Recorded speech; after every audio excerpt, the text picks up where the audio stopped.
बचपन से ही इन्हें धीरे धीरे जहरीले पदार्थ खिलाए जाते थे। विष कन्या, ये विष कन्या नाम तो आपने सुना ही होगा।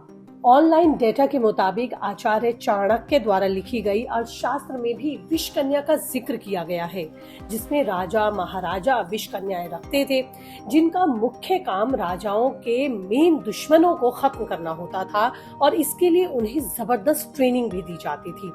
अगर मैं आसान भाषा में कहूँ तो इस वुमेन वेपन हम कहते तो हैं, लेकिन ये किसी भी राज्य या साम्राज्य का तख्ता पलट करने में बेहद अहम औजार होती थी। साम्राज्य की सबसे सुंदर और आकर्षक गरीब या अनाथ बच्चियों को विषकन्या की ट्रेनिंग दी जाती थी।